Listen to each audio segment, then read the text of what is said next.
we have people do all kinds of crazy things to get customers taken care of. And I know a lady was in the checkout line at Walmart and her debit card wouldn't work one day. And a lady that runs our debit card department got the cash out of her account for her with the customer's permission, of course, and drove that to Walmart and delivered it to the customer. I mean, we just do whatever it takes to get the customer taken care of. And I think that's unique in today's banking environment.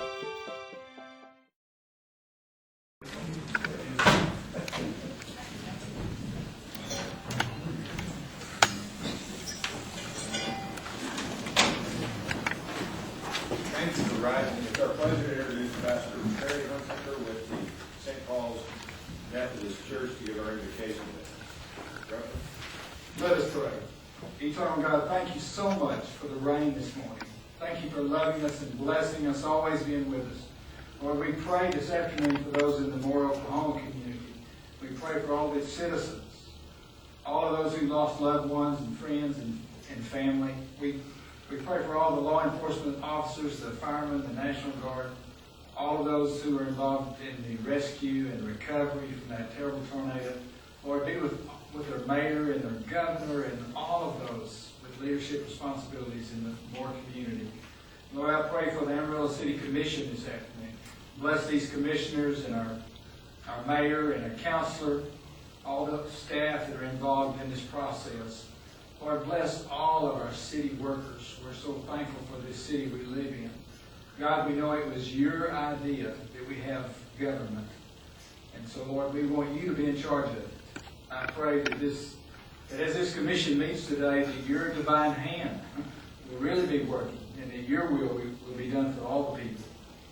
As election results are canvassed, economic development implemented, may your hand work. Lord, bless our city. Bless those in attendance here. Again, Lord, bless our commissioners and those that they love, Lord. We love you most of all. Amen. Thank you, Reverend. If you join me for the Pledge of Allegiance. Pledge allegiance to the flag of the United States of America and to the republic for which it stands, one nation under God, indivisible, with liberty and justice for all. Please be seated. We have the pleasure of reading a proclamation. We'll come down first.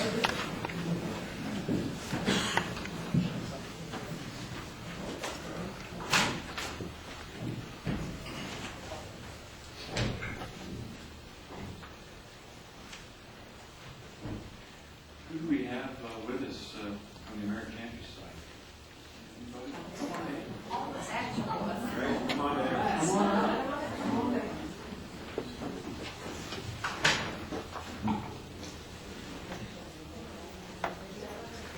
Face the camera.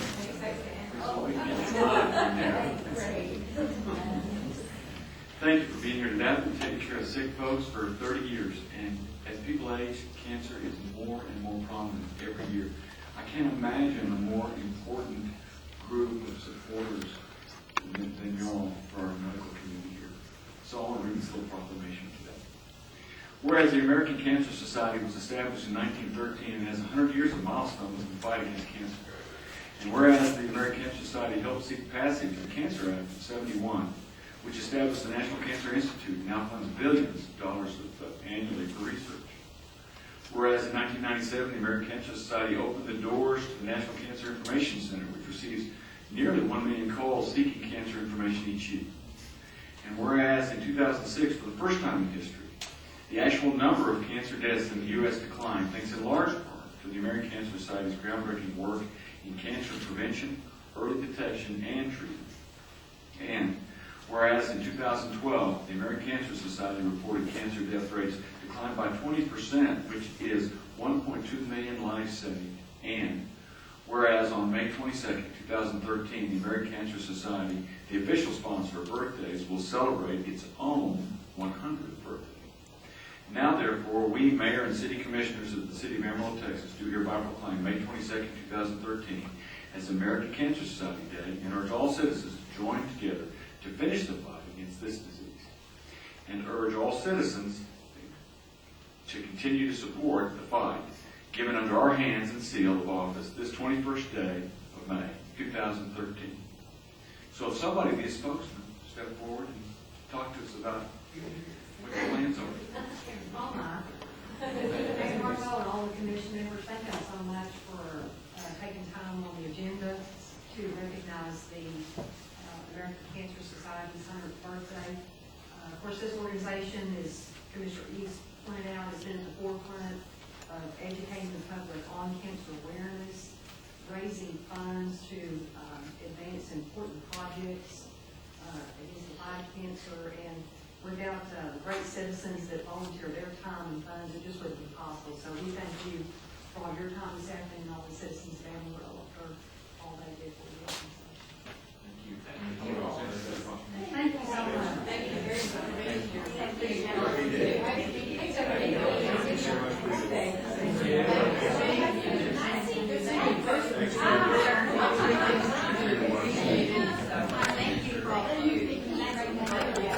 Thanks for your order.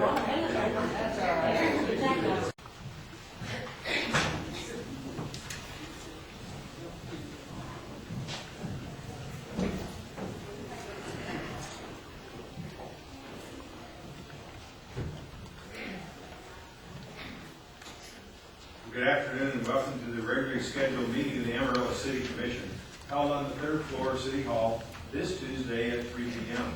The first item of business on today's agenda is the minutes. Those minutes are regarding the meeting of May 14th. Are there any additions or corrections to the minutes as presented? I'll entertain a motion. Mayor, I will move for approval of the minutes as presented. I second the motion. I have a motion and a second for the minutes as presented. All those in favor signify by saying aye. Aye. Opposed? That passes with a 5-vote vote. Next item of business is the resolution election canvass. This resolution canvasses the returns and declares the results of the regular election held on May 11, 2013. And I think we have those listed in the agenda. Do we need a report on that, or is it? Mayor, I think we could probably run through the return briefly and then ask you to consider the resolution as submitted. On the regular election held on May 11, 2013, there were 7,238 valid and legal ballots cast, and each of the candidates in the election received the following votes. Mayor, Terry Bowman Jr., 1,271. Paul Harthold, 5,665. Commissioner, place number 1, Ellen Robertson Green, 5,777. Commissioner, place 2, Brian Eads, 5,906. Commissioner, place 3, Lilia D. Escajeda, 5,612. Commissioner, place 4, Jim Sims, 5,818. Are there any comments from the audience regarding the canvass of the election? Any from the commission? Not, entertain a motion. Mayor, I move approval of the resolution election canvass. Second. A motion and a second for the resolution election canvass. All those in favor signify by saying aye. Aye. Opposed? That passes with a 5-vote vote. Next, we have the oath of office. The Honorable Douglas Woodburn of the 108th District Court Judge will conduct the oath of office for the mayor and commissioners elected May 11, 2013. Judge? Thank you. It's my pleasure to administer the oath. If you'll each raise your right hands and stand. And then repeat after me. I, state your name, do solemnly swear that I will faithfully execute Do solemnly swear that I will faithfully execute the duties of the office of mayor or city commissioner the duties of the office of mayor of Amarillo, Texas, Amarillo, Texas, the state of Texas, the state of Texas, and will to the best of my ability and will to the best of my ability preserve, protect, and defend preserve, protect, and defend the Constitution and laws of the United States and of this state, the Constitution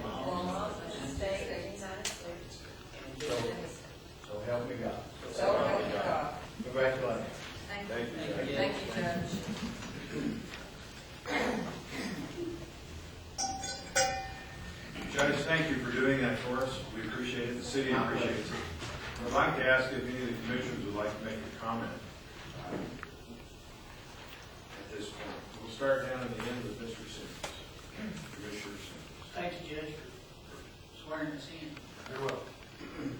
I guess I appreciate the confidence that the voters have put in me for another 2 years. This will be my 5th term.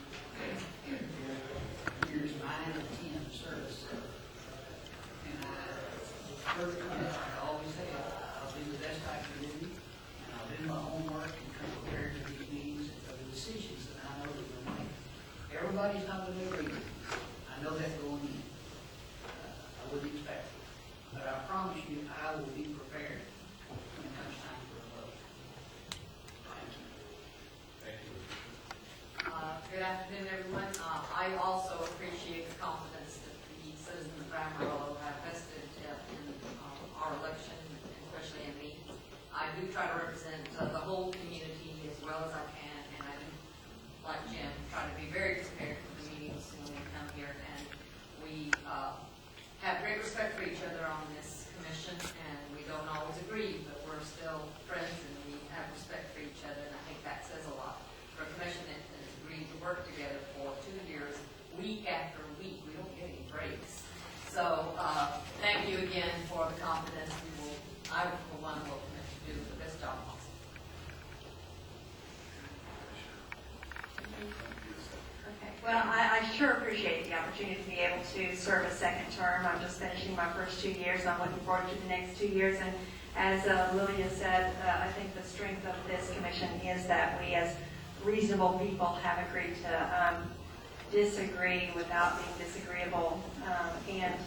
And I really look forward to the next 2 years. I think we're at an important juncture in the history of Amarillo. And we've been working a lot in the last 2 years on the infrastructure of the city, and I look forward to working on quality of life issues and just further downtown development. I think there's a message here. I apologize for being disagreeable a couple of times. Was it you?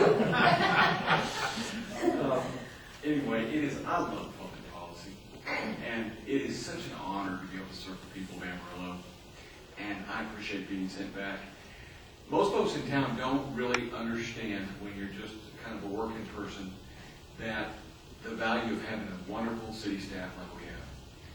When the group gets together and has an opinion about some information we would like details on, and to have Mr. Atkinson be able to generate an incredibly competent set of reports in short order upon which you can make a very weighty decision, well, it's just awe-inspiring. And you really can't appreciate it that you've had the opportunity to work with these kind of ultimate professionals, and so I so appreciate it. And as has been said, these are great people on this commission. And even if I weren't here, I would have such utter confidence in these individuals to always do the right thing in a timely and efficient manner. I want to thank you all for working with me. It's a real honor, and I just can't wait for the next 2 years. Well, thank you. It's an honor to be reelected, and we're proud of what we do on this commission. This commission works very well together, but we also debate very thoroughly topics, and we can recount some of those for you, although they would be a little boring at this point. But we have some lively discussions, and we come to conclusions and we make decisions. We're proud of that. There's no topic that we won't discuss.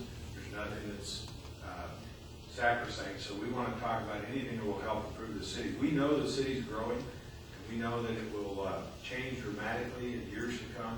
The ability to plan for that and manage that in a good way so that we grow well, we don't just grow, is important to everybody up here. And it's important to our staff. We have over 2,300 people that are dedicated working for this city every day to get up and come to make our city a better place.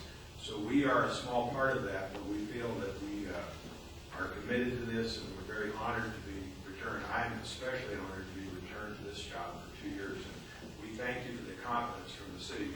I would only ask, and I don't say this tongue-in-cheek, I say it very sincerely, I would only ask that more people would go vote. It is the best way for you to express your opinion about what is happening, and we would hope more people would exercise that right and go vote. We cannot say that we had a good turnout on this vote, and we would encourage people to look at the issues and turn out to vote. It makes a difference in how this city is run, and so we appreciate everything that's done in the city, and we thank you for giving us another 2 years. I especially want to thank you individually for being returned to office for 2 years, so thank you. Are there any comments from the audience? Okay. We have the next item of business is a resolution calling for public hearing to determine whether certain conditions described herein constitute public nuisance at the location stated. The resolution sets a date and time for a public hearing to determine if this property constitutes a public nuisance and thereby declared as a dangerous structure.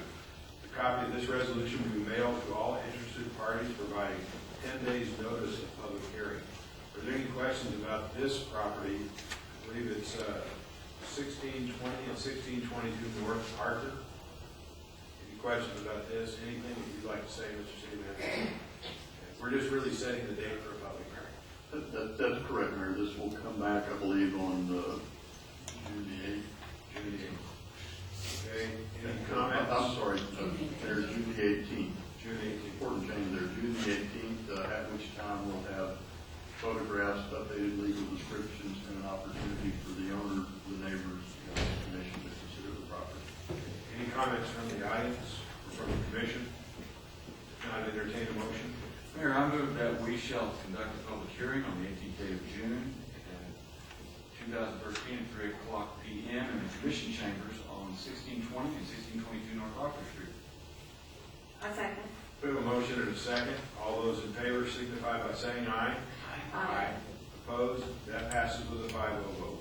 Ordinance number 7407. This is the second and final reading of an ordinance changing the zoning of Quail Creek Unit number 30, Section 25, Block 9, DS&F Survey, Potter County, in the vicinity of Bridlewood Drive and Tascosa Road, from Residential District 2 to Residential District 3. Are there any comments about this from the audience, from the commission? If not, entertain a motion. Mr. Mayor, I move that we approve ordinance number 7407. Second. A motion and a second for 7407. All those in favor signify by saying aye. Aye. Opposed? That passes with a 5-0 vote. Ordinance number 7403. This is the second and final reading of an ordinance amending ordinance number 7003, the existing gas franchise between the City of Amarillo and Atlas Energy. This amendment is limited to the transportation of natural gas to the valve thereof pursuant to Atlas franchise rights and the use of public right-of-way. Are there any questions about this from the audience or from the commission? If not, entertain a motion. Mayor, I would move for approval of ordinance number 7403. I second the motion. Motion and a second for ordinance number 7403. All those in favor signify by saying aye. Aye. Opposed? That passes with 5-0 vote. Appointments to boards and commissions. Appointments are needed to the following board: Tax Increment Reinvestment Zone number 1 Board of Directors, a 2-year term. Are there any nominations for this open position? Yes, Mayor. First, we'd like to thank James Wester for serving on the Tax Increment Reinvestment Zone. We greatly appreciate his service. And instead, we would like to nominate Johnny Merritt to the position on that. Second.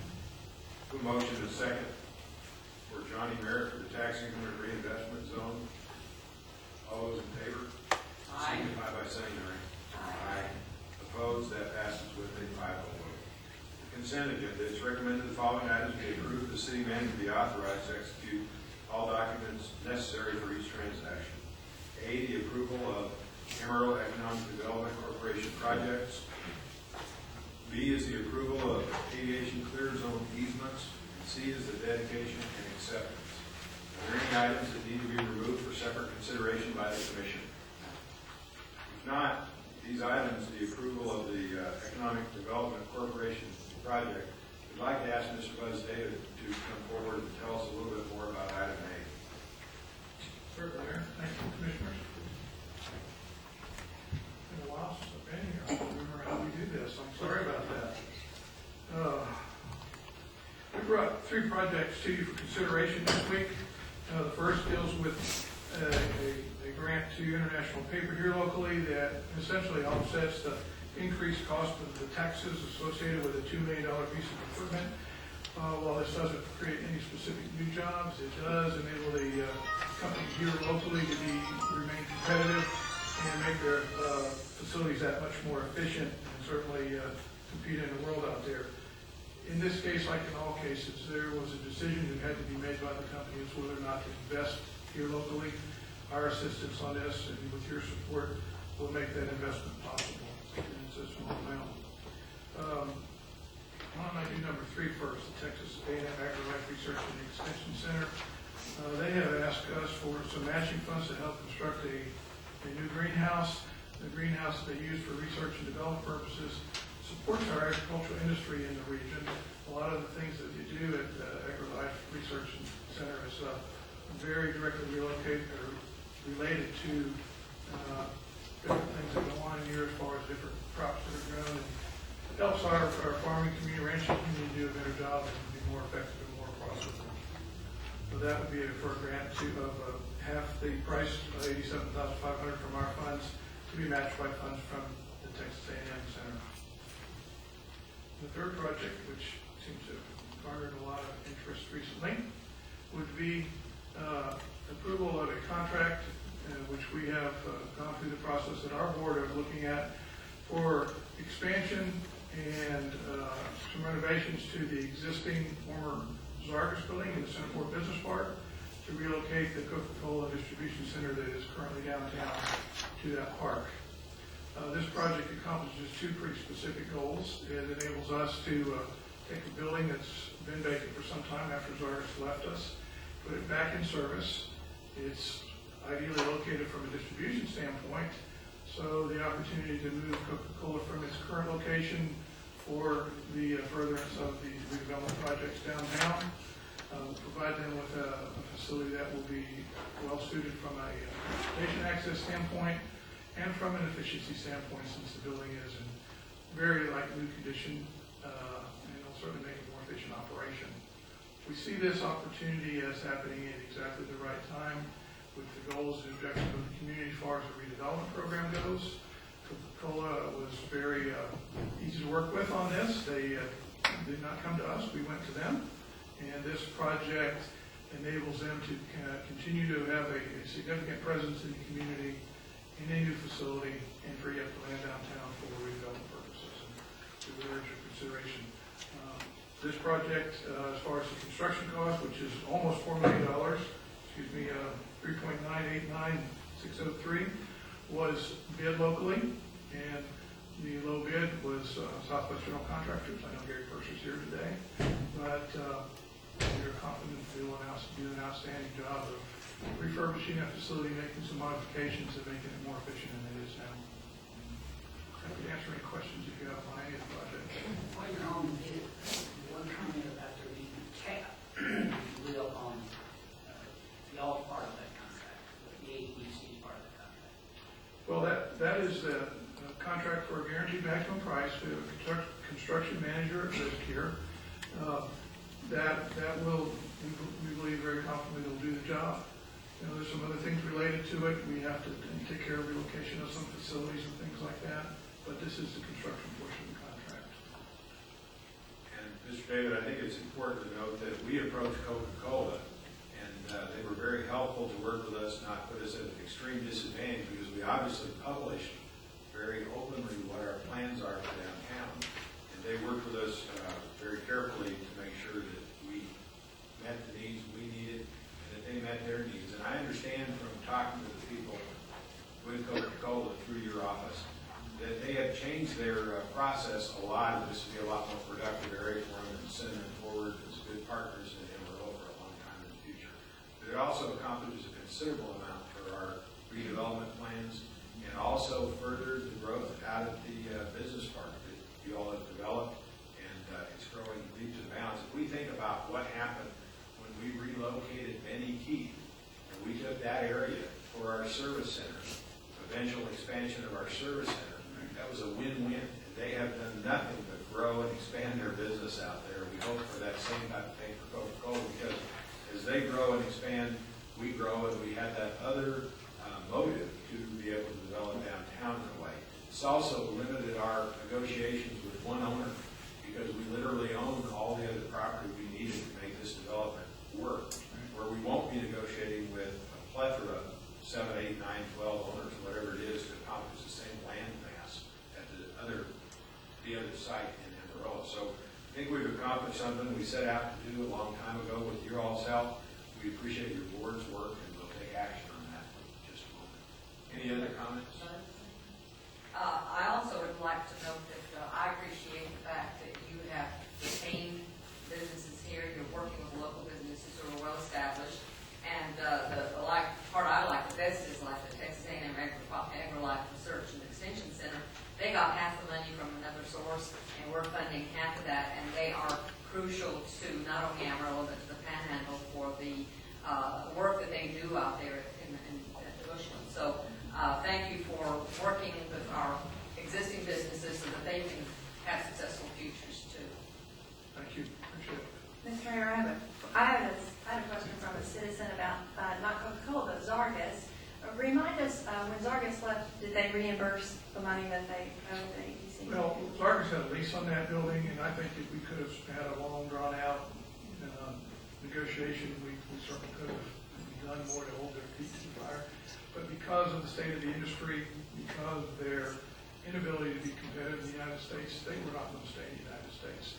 They left with a very sizable payment to us that would, for all the time they had used the facility, we still own the building. We can make it available for redevelopment now. So unfortunately, those types of projects you're never happy about, but maybe this will take it and move it to new heights and so forth. The irony of this project is with Coca-Cola moving there, I was looking back at the project number. We started talking with them 18 months ago, not last week or last month or even last year. Actually started at the end of 2012. And the Zargus building wasn't available at that time.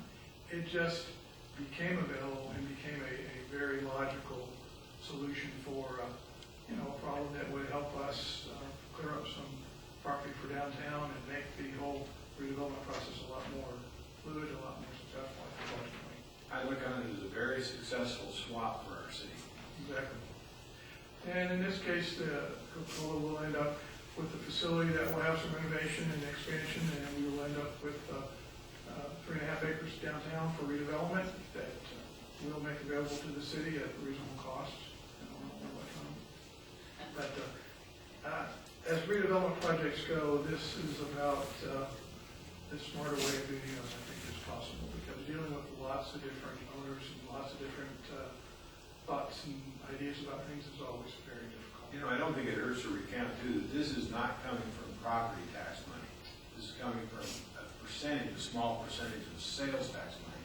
And one of the interesting things that I really had difficulty grasping when I first came into office is 60% of the sales tax money that we collect in this city is garnered from people that live outside the city limits. So it furthers the regional responsibility that we help regionally. And with what we have planned for downtown, I think we'll see some real effort regionally to support this and build a tax base that is growing very well, but will grow even more with this kind of ability to grow our downtown and help the entire city. Yes, sir. I think this just reinforces the fact that we need to be mindful of our surrounding communities and their value to this community as far as from a shopping standpoint and lots of other reasons. But it helps that we all work together. It makes a big difference. Well, to think those people in the outlying communities basically kicked in about 60% of the money in your funds, that's pretty interesting. Absolutely. Yeah. Thank you all very much. Thank you very much. Thank you very much. Are there any other comments from anyone regarding these issues on the consent agenda? Certainly, sir, if you'd like to come forward. We'd like to limit these comments to 3 minutes if we could. Oh, just a question. Sir, Alan Abraham, resident of, is your address? 7205 Southwest 35th. Thank you. The titles. Are we giving up the title at Centerpoint to Coca-Cola? And who's going to have the title for the property downtown? Mr. David, would you explain that clearly to us? I believe I know the answer, but I prefer you to explain. But it essentially becomes a property swap. We'll have the title to the building in Centerport, the title to property downtown. Excuse me? Who will? Coca-Cola, the company that moves in there, in exchange for their property downtown, which is essentially equal value. That will be, we'll hold the title to that and then ultimately transfer that to the city for redevelopment projects. Thank you, sir. Yep. Any other questions? Sir, if you'd like to come forward and state your name and address, please.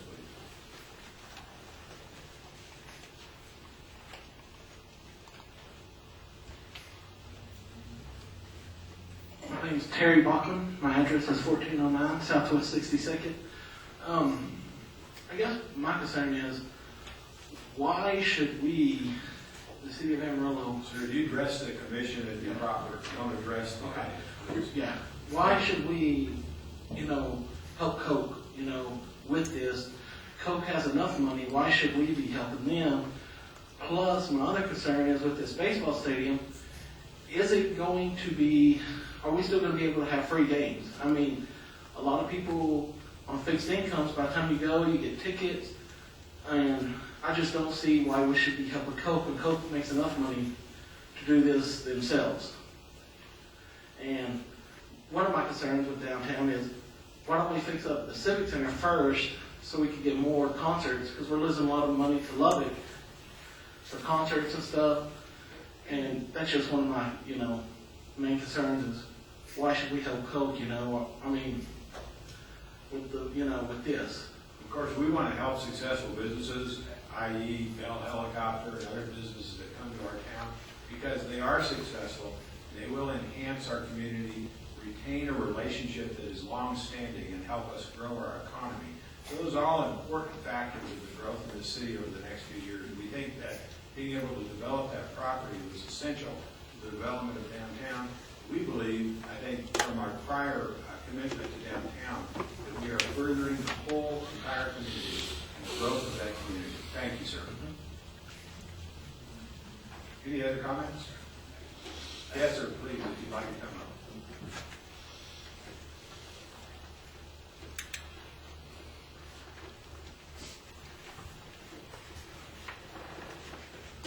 How are you today?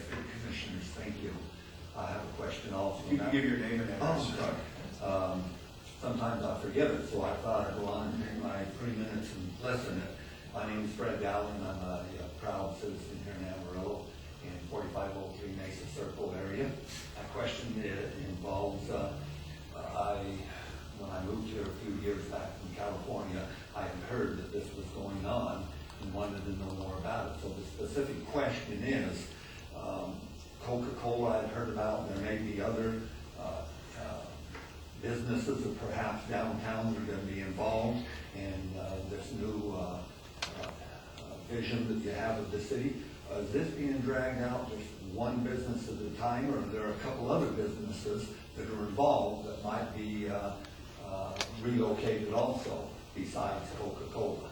Now, are you talking in regards to the downtown site? area? I'm sorry. Well, the site that Coca-Cola is giving us is a prime piece where, in the projects that we've talked about so far, they were the only piece of property that we needed to be able to complete those projects. Okay. The 3 projects that are on the board right now for work are the hotel, the parking garage, and an impound, which is really a ballpark, but it would be more than a ballpark. It would be 57 nights of ball games potentially a year and 150 nights of other events. To accomplish those 3 things, the only piece of property that we needed was all held by Coca-Cola. So that property was what we were trying to conclude this agreement with.